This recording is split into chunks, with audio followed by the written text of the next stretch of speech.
요즘은 40대를 가리켜서 낀 세대라 그렇게 부릅니다. 이 낀 세대라고 하는 말은 결코 좋은 말은 아니에요.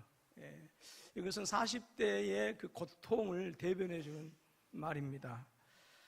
30대와 50대 사이에 끼어 있다라고 하는 얘기입니다. 상대적으로 50대가 안정되어 있다고 한다면 시대가 변하면서 또 영어와 컴퓨터로 무장한 그 30대의 도전으로 말미암아서 50대처럼 이미 자리를 잡은 것도 아니고 또 30대처럼 변화무쌍한 어떤 사회의 변화에 적응하지 못하고 그 30대와 50대 사이에 끼어서 이러지도 못하고 저러지도 못하는 그러한 세대, 이 세대가 40대라고 하는 것이죠. 그래서 낀 세대라고 그렇게 이야기를 합니다. 그래서 그런지 몰라도 우리나라 남자들의 40대 사망률이 세계 1위라고 하는 사실은 우리가 다 알고 있는 사실입니다. 그런데 이러한 스트레스는 40대뿐만 아니라 아마 오늘을 사는 모든 세대에 걸쳐서 전반적으로 가지고 있는 현상이 아닌가 싶습니다. 오늘 이 시대는 무서운 경쟁의 시대입니다. 그래서 그 치열한 경쟁 속에서 살아남으려다 하다 보니까 심각한 스트레스 현상을 우리가 겪고 있는 것입니다. 조금만 한눈을 팔면 그리고 잠시 어디 갔다 오면 벌써 이방인이 되어버리는 것이 오늘의 현실이다라고 하는 것이죠. 제가 고등학교 때 같이 신앙생활 했던 선배님 중에 한 분이 우간다에 지금 선교사로 10몇 년째 이렇게 감당하고 있는데 그분은 너무 멀어서 1년에 한 번씩 이렇게 들어오지 못합니다. 보통 3년에 한 번, 어떤 때는 4년에 한 번씩 이렇게 들어오는데 그럴 때마다 저한테 하는 말이 있어요. 목사님, 문화 충격을 너무 받습니다. 올 때마다 세상이 변한다라고 하는 거예요. 언젠가 어느 재벌 그룹 총수가 그랬죠. 마누라 빼놓고는 모두 바꿔라. 그래서 화제가 된 일이 있습니다. 참 스트레스를 주는 말이기도 합니다. 컴퓨터를 할 줄 모르면 바꿔야 되고 외국어를 할 줄 모르면 바꿔야 되고 세상에 돌아가는 것에 민감하게 대항하지 못하면 모두 다 바꿔야 된다라고 하는 거예요. 그래서 오늘 사는 현대인들은 언제 내 책상이 남의 책상으로 바뀌어 버릴지 모른다라고 하는 그런 압박감과 심한 스트레스를 항상 느끼면서 살아간다라고 그렇게 고백하고 있습니다. 사람이 이렇게 스트레스를 받다 보면 세 가지 현상이 나타난다고 그래요. 혹시라도 우리에게 그런 증세가 없는가 한번 살펴보았으면 좋겠습니다. 첫 번째는 기우입니다. 기우. 즉 쓸데없는 걱정, 불안이 앞선다라고 하는 거예요. 중국 기나라에 어떤 사람이 있었습니다. 근데 이 사람은 하는 일이 매일 나무 밑에 앉아서 걱정을 하고 있었어요. 지나가던 사람이 묻습니다. 아니 자네는 매일 그렇게 앉아서 무슨 걱정을 하고 있나 이렇게 물으니까 그 사람이 이렇게 대답합니다. 하늘이 무너지면 어떻게 할까? 날마다 걱정하고 있습니다. 그래서 기우우천, 즉 기나라 사람이 하늘을 걱정한다라고 하는 이 기우라고 하는 말이 거기에서 유래가 되어졌습니다. 이와 같이 무너지지도 않을 하늘이 무너질까 봐 쓸데없는 걱정과 까닭없는 걱정을 하면서 요즘 시대는 많은 사람들이 불안해하면서 삶을 영위해 가고 있다라고 하는 거예요.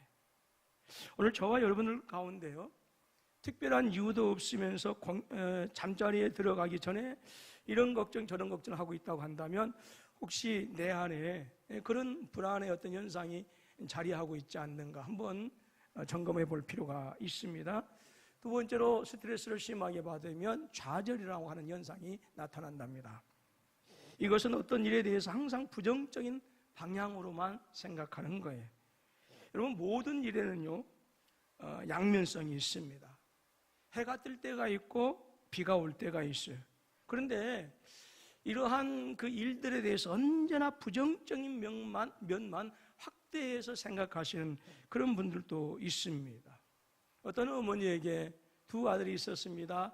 한 아들은 집신장사였고 한 아들은 우산장사였어요. 그래서 이 어머니는 비가 오면 집신장사 아들 걱정하느라고 하루를 보내고 비가 오지 않으면 우산장사하는 아들 걱정하느라고 하루를 보내.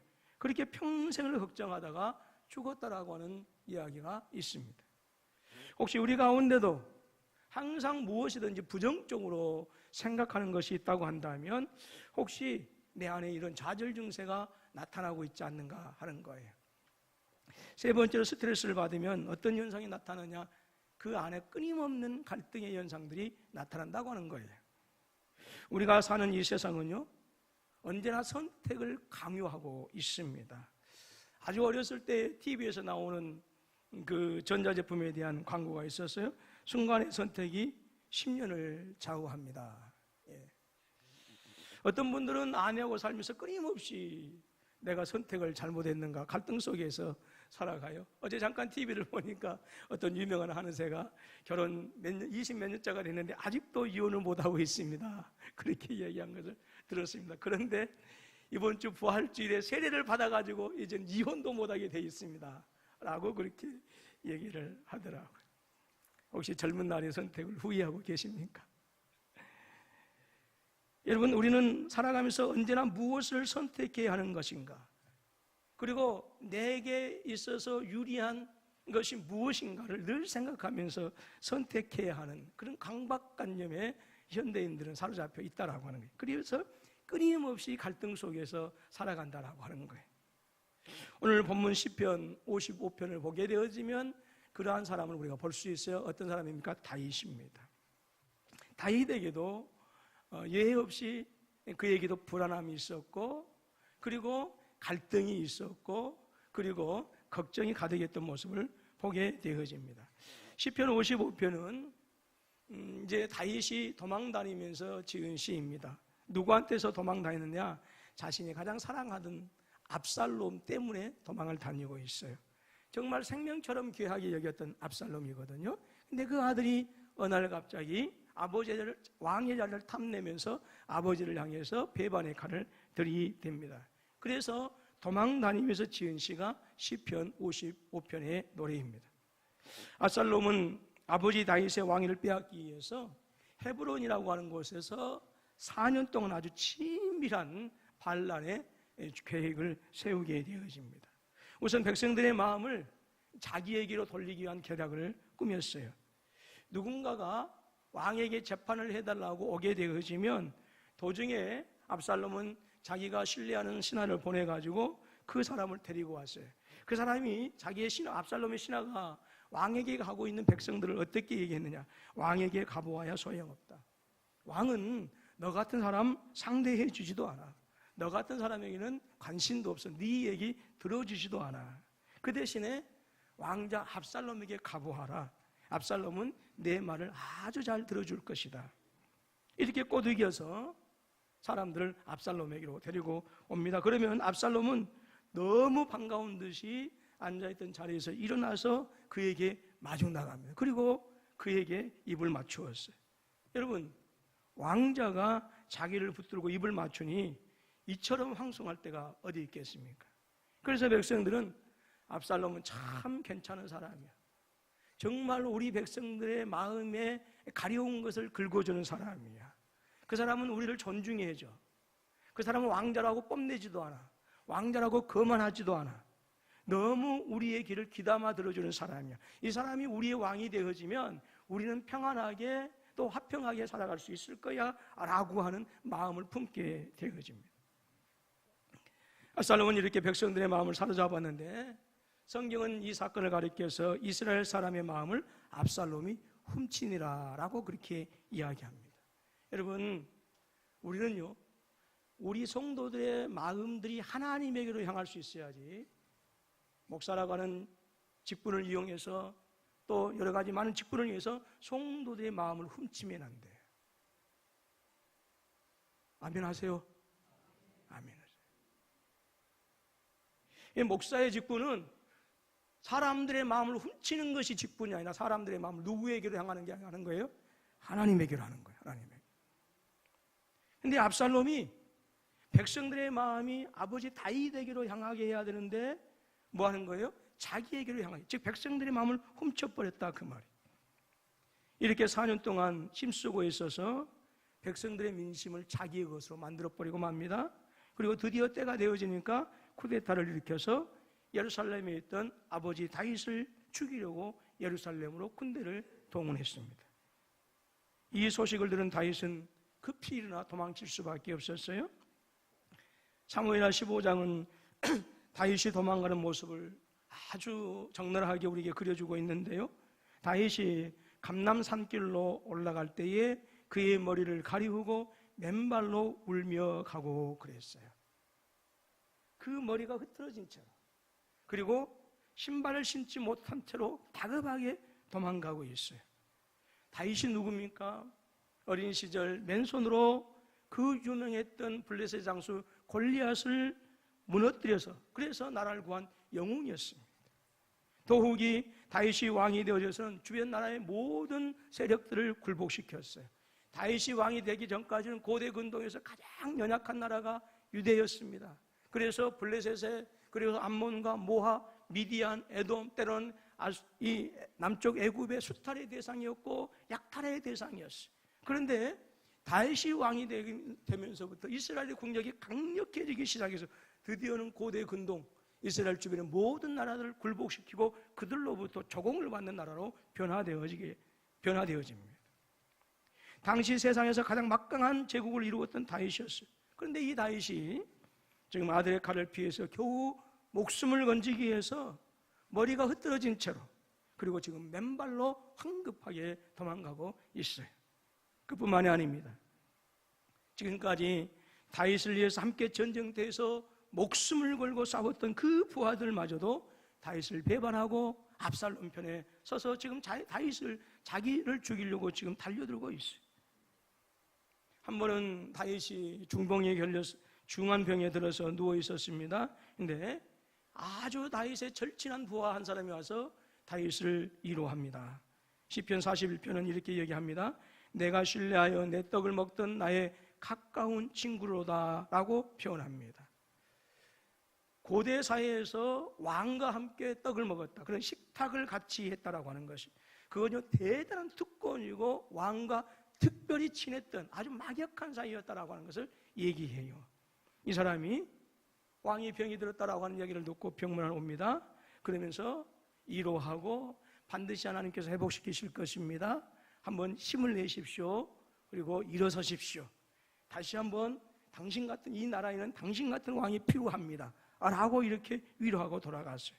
그런데 그 사람이 가서 여기저기 돌아다니면서 사람을 만나는 사람마다 하는 이야기가 병중에 있는 자기에게 들려오기 시작합니다. 그것은 결과적으로 듣고 보니까 그 사람이 병문안을 온 것이 아니라 다윗이 언제 죽을 것인가 그것을 확인하러 온 것이었어요.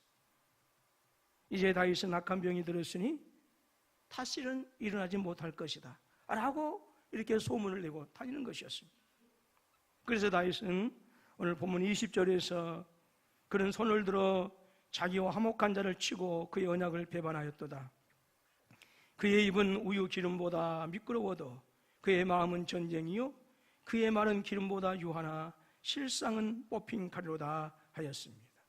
무슨 말입니까? 세상에 믿을 사람 하나도 있다 없다? 없다라고. 여러분, 저도 그런 경험, 다윗처럼은 아니지만 그런 경험을 당했는데, 김순경 목사님이 갑자기 돌아가시고 저를 창병했지 않습니까? 노예 온갖 목사님들이 거짓말을 해서, 심지어 어떤 거짓말까지 쳤냐면, 제가 중고등부 학생들을 데리고 수련회 가서 아이들을 그곳에 놓고 제가 서울에 여자친구를 만나러 가요. 그때는 여자친구가 없었거든요. 지금까지도 없었어요.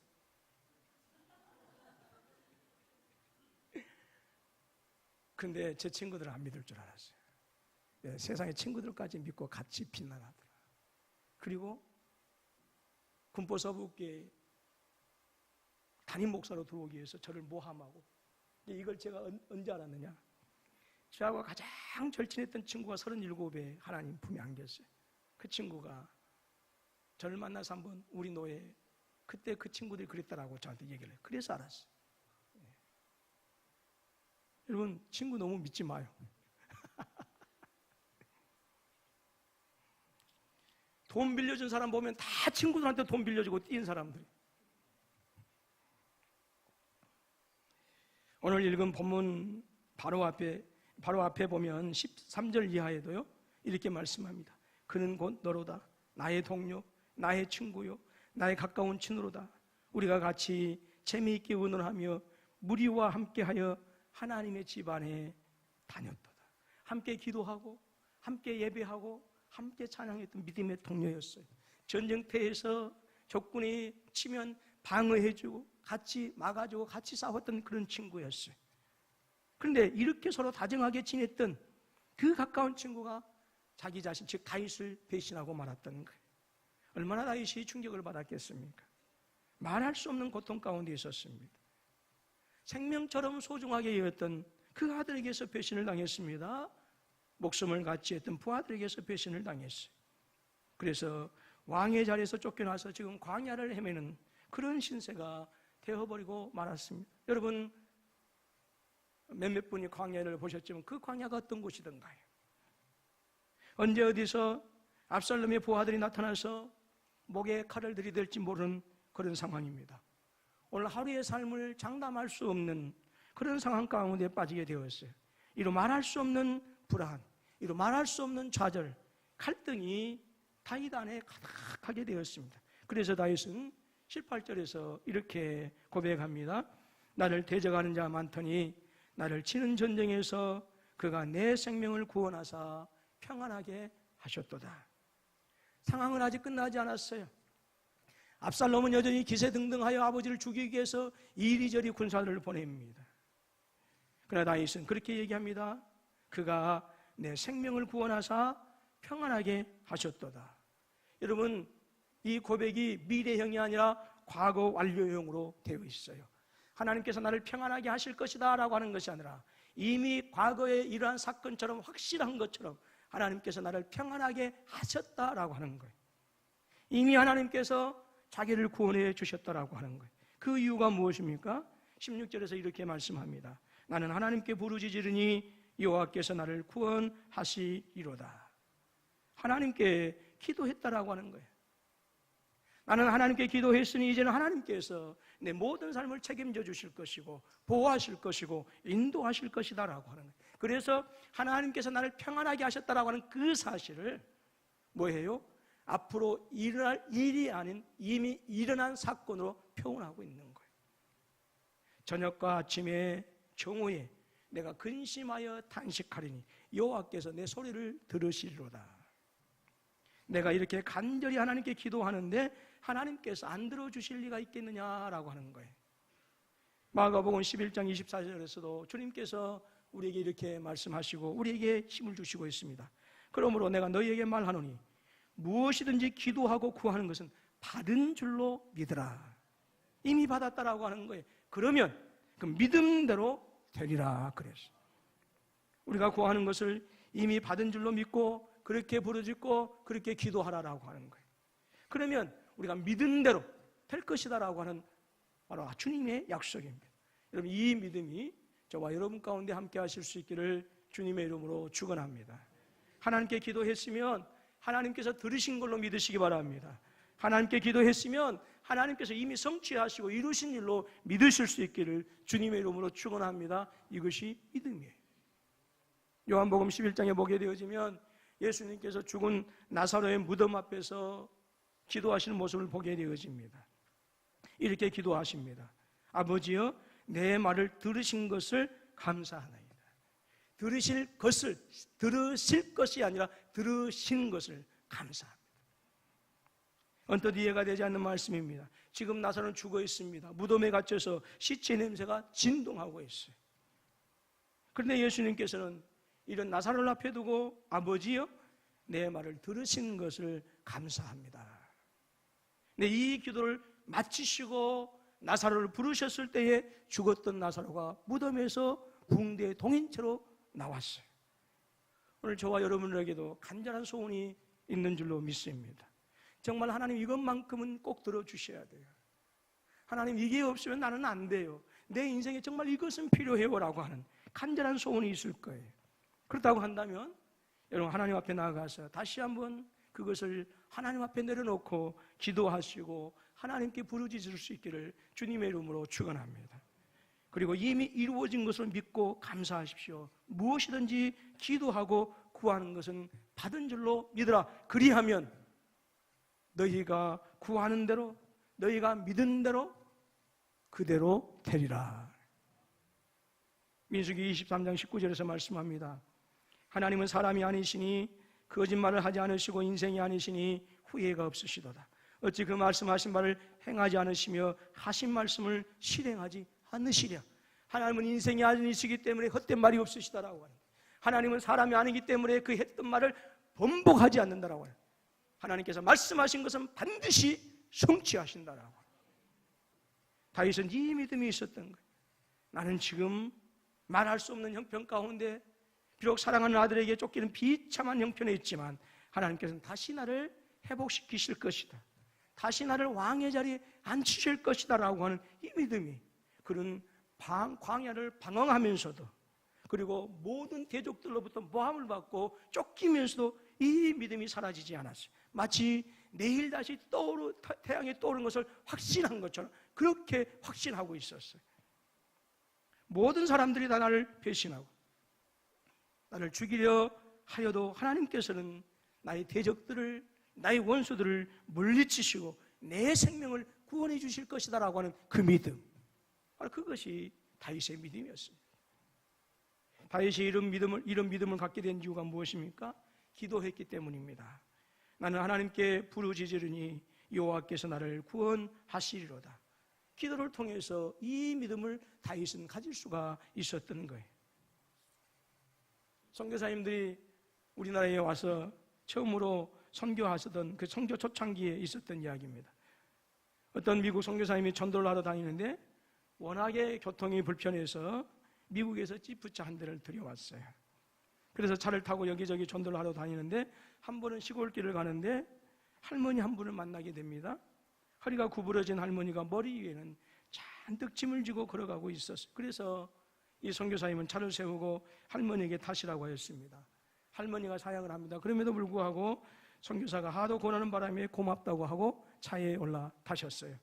한참을 가다가 선교사님이 뒤를 돌아보니까 이 할머니가 여전히 짐보따리를 그대로 머리에 이고 계셨어요.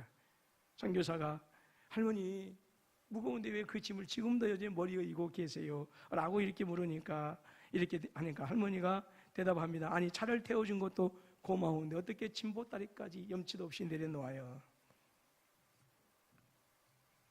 여러분, 저와 여러분들은 하나님의 손안에 있는 줄로 믿습니다. 그렇다고 한다면 우리의 모든 염려도, 우리의 모든 근심도, 우리의 모든 불안도 누구의 손안에 있어요? 전능하신, 말씀으로 온 천지를 창조하신 그 전능하신 하나님의 손안에 있고, 우리를 너무너무 사랑하셔서 독생자 예수 그리스도를 십자가에 내어주시기까지 사랑하셨던 그분의 손안에 우리의 염려와 우리의 갈등과 우리의 불안이 다 있다라고 하는 거예요. 이미 하나님의 손 안에 있는 저와 여러분들이 무거운 짐보따리를 여전히 우리 머리에 이고 있다고 한다면 그것이야말로 모순 아니겠어요? 그것은 불신앙입니다.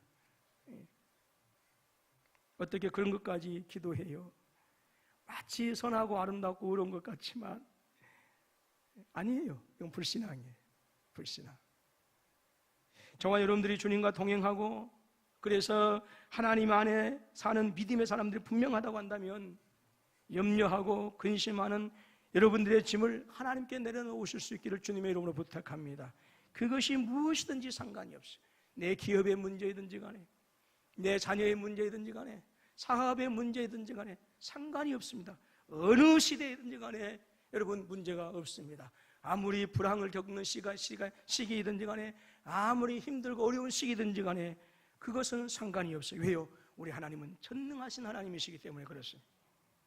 내 생명을 하나님께 맡겼듯이 여러분들의 염려와 근심, 장래의 모든 미래까지도 다 하나님께 맡기실 수 있기를 주님의 이름으로 축원합니다. 자, 저 오늘 좌우로 보시면서 함께 인사합니다. 내 모든 짐을 하나님께 맡깁시다. 하나님께 맡기셔요. 하나님께 맡기셔요. 그래서 너희의 경영을 여호와께 맡기라. 예, 여러분 회사에 경영하는 것까지도 하나님께 맡겨. 하나님께서 탁월하게 경영해 주신 줄로 믿습니다. 본문 22절에서 이렇게 노래합니다. 같이 한 목소리로 읽습니다. 시작. 내 짐을 여호와께 맡겨버리라. 너를 붙드시고 의인의 요동함을 영영히 허락지 아니하시리로다. 예. 사랑하는 우리 군포사북교회 성도 여러분, 하나님께서는 여러분의 모든 형편을 너무 잘 알고 계세요. 너무 잘 알고 계세요. 엊그제 세인이가 학교에서 오더니, 세인이는 제 아들입니다. 학교에서 조금 오해가 있었더라고요. 그런데 저한테 찡하게 그 아픔이 전해지는 거예요. 예. 그놈이 오해를 받아가지고 얼마나 하루 종일 마음이 상했을까. 예.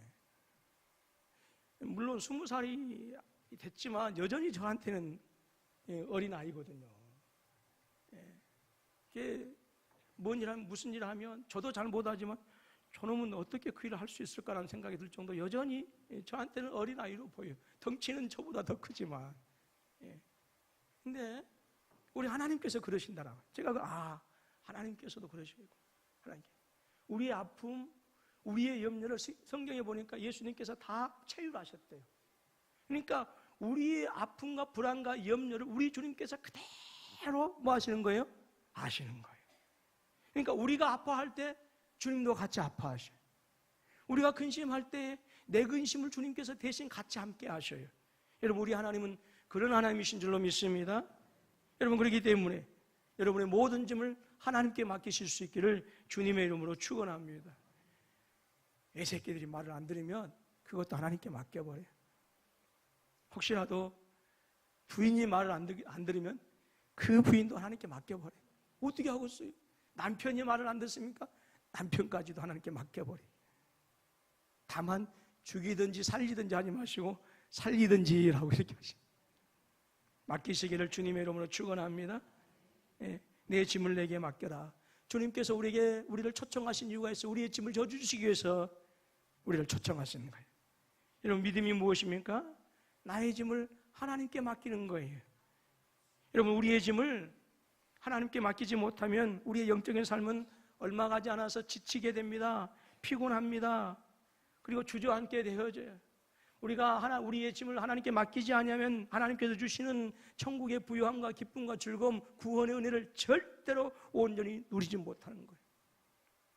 제가 함께 공부하던 목사님들과 2017년도죠. 이스라엘 현장 답사, 즉 성지순례를 함께 했습니다. 저희가 묵은 숙소가 바로 예수님 베들레헴의 예수 탄생교회 바로 옆이었어요. 근데 그날 탄생기념교회를 방문한다는 거 하니까 정말 새벽부터 마음이 설레더라고요.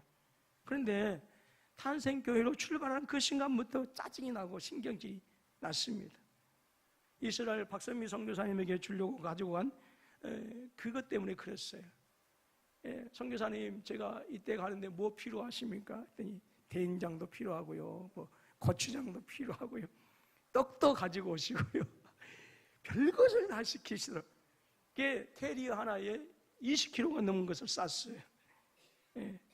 보통 무거운 게 아니더라고요. 근데 그것을 뭐 이런 사정이 있어가지고 그것을 숙소에 두지도 못하고 버스에 실지도 못하고 그것을 가지고 드르륵 소리를 내면서 탄생교회로 가가지고, 더구나 탄생교회 안에 들어가게 되어지면 그 공명이 있어가지고 조그만 소리도 크게 들립니다. 막 이리저리. 그냥 그 캐리어를 끌고 가는데, 들지도 못하네, 끌고 가는데, 더구나 그 바닥은 돌로 된 바닥이 2000년 전의 바닥, 1500년, 600년 된 그 돌로 된 바닥이에요. 소리가 어찌나 큰지 세계적으로 망신당하고 왔어요. 저처럼 캐리어를 끌고 소리 낸 사람이 없어요. 창피하기도 하고 무겁기도 하고. 그 가방이 짐이 되어가지고 탄생교회를 그 겸손의 문으로 들어가는 그 문이, 사진 찍으셨죠? 그 겸손의 문으로 들어가야 되는데, 겸손의 문으로 들어가는데 짜증내면서 들어갔어. 그 문턱이 또 있으니까 그걸 또 들어가죠. 계단이 있으니까 또 들고 가고. 근데 거기에서 팔레스타인 한 분이 그 가방을 맡아주어서 자기가 끌고 가더니 한쪽에다 두더라고요. 그게 얼마나 가볍던지. 그제서야 사라졌던 설렘이 다시 회복이 되어져서 탄생교회 이곳저곳을 다니면서 주님께서 우리에게 주신 교훈을 누릴 수가 있었습니다. 여러분, 우리의 짐을 지고 아무리 걱정하고 여러분들이 근심한들 우린 절대로 그 짐을 해결할 수가 없어요. 우리의 근심함으로 우리의 머리카락 하나라도 검게 하거나 희게 할 수 없는 무능력한 존재가 바로 저와 여러분들이기 때문에 그래요. 주님께서 말씀하십니다. 수고하고 무거운 짐진 자들아 다 내게로 오라. 내가 너희를 뭐하게 하리라? 쉬게 하리라. 인생길을 가다가 내 등에 얹혀져 있는 짐이 너무 무거울 때 여러분, 그 짐을 하나님께 맡기실 수 있기를 주님의 이름으로 축원합니다. 천국의 안식은 우리의 짐을 하나님께 맡기는 그 순간부터 시작이 되어지는 거예요. 내 인생의 주인이 되신 하나님, 내 인생을 주관하시는 하나님, 내 이 무거운 짐도 주님께서 맡아 주시옵소서. 주님께서 내 모든 죄악의 짐을 십자가에서 감당하시고 나를 죄악으로부터 자유케 하시고 사망과 저주로부터 자유케 하시고 해방시키신 하나님, 내 짐도 주님께서 지신 줄로 믿습니다. 이 모든 짐으로부터 나를 벗어나게 하셔서 하나님, 내 인생이 자유가 가득한 기쁨이 충만하게 하시고 천국의 부유함을 누릴 수 있는 그 놀라운 삶을 살게 해달라고 여러분, 하나님께, 주님에게 맡겨주시기 바랍니다. 주님께서 말씀하셨어요. 수고하고 무거운 짐진다라 다 내게로 오라. 내가 너희를 쉬게 하리라. 우리 주님은 이런 주님이셔요. 여러분의 기업의 경영이 안 되고 있을지라도 여러분 염려하지 마시고 근심하지 마시고 그 기업의 경영을 하나님께 맡기실 수 있기를 바랍니다. 자녀의 길이 조금 지금 막혀 있을지라도 염려하지 마시고 근심하지 마시고 그 자녀의 문제를 주님께 맡겨버리십시오. 건강의 문제 때문에 여러분 인생의 무거운 짐을 불안하게 살아가고 있다고 한다면 그 건강까지도 하나님께 맡겨버리시고, 물질의 짐 때문에 힘겹고 어려운 삶을 살아가고 있다고 한다면 그것까지도 하나님께 맡겨버리십시오. 반드시 하나님께서 우리 인생을 경영하시고 우리의 삶을 경영하시고 우리의 미래를 책임져 주실 줄로 믿습니다. 이번 한 주간 주님께 모든 것 맡기십시오. 다음 주에 오셨을 때 목사님, 하나님께 맡겼더니 지난 한 주간의 삶이 내게는 천국이었습니다라고 하는 그런 기쁨의 고백이 저와 여러분 가운데 있어질 수 있기를 주님의 이름으로 축원합니다.